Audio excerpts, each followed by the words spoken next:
What a great day it is to be alive. We are reading the lesson for today, which discusses illusions, images, symbols, how to study Bible prophecy.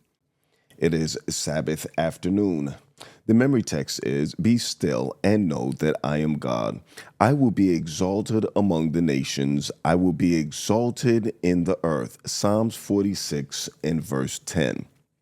Through the centuries, some people have argued that God wanted the fall, that it was his intention for humans to descend into sin and death and thus lead them in the person of Jesus to the cross. After all, how else could he have so powerfully and graphically displayed the depth of his love for humanity than by dying on the cross for them?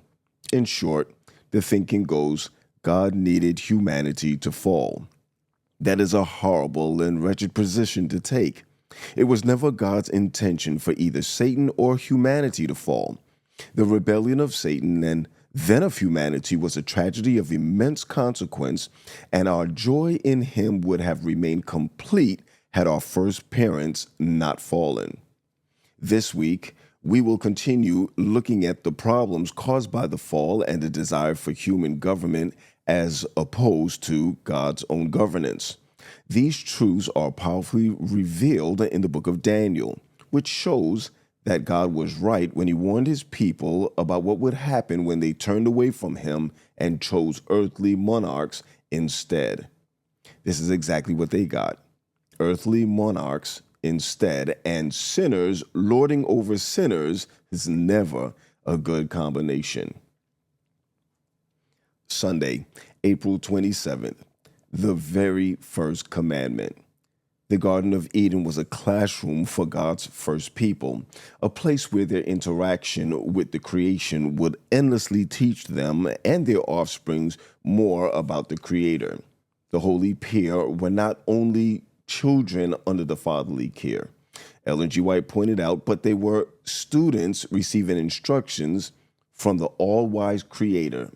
The mysteries of the visible universe, the wondrous works of him which is perfect in knowledge, it afforded them an exhaustless source of instruction and delight. Read Genesis 2, 9 through 17. What was the first command, a prohibition that God gave to humanity, and why was it so important?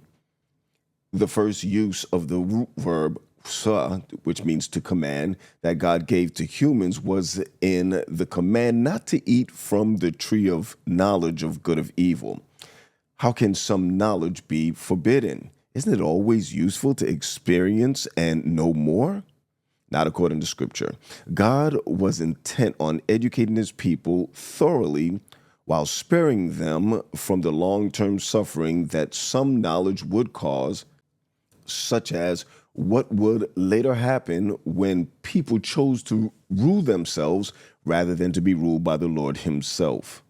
Millennia later, when Israel asked for a king, the Lord laid out the consequences, as we discovered last week, and he informed his people that the decision to step away from his direct rule would last until the end of time. As the kings of Israel became progressively more wicked, God's covenant people became so worldly and so removed from their purpose that he gave them more of what they wanted. He gave them the human government. Approaching the book of Daniel with this background in mind can be enlightening. Not only is the march of empires depicted in the book's vision as an indictment of the nations, which is the Gentiles, it is also an indictment of Israel's failures, their refusal to follow his mitzvot, which is his commandments. Centuries of subjection, instead of the freedom first given in Eden, would become a new classroom where willing hearts could witness the striking contrast between the kingdoms of this world and God's kingdom. Think about the kind of knowledge, even now, that many of us would be better off not knowing. How does this help us understand what was forbidden in Eden? This is Pastor Patrick Graham from the Glenridge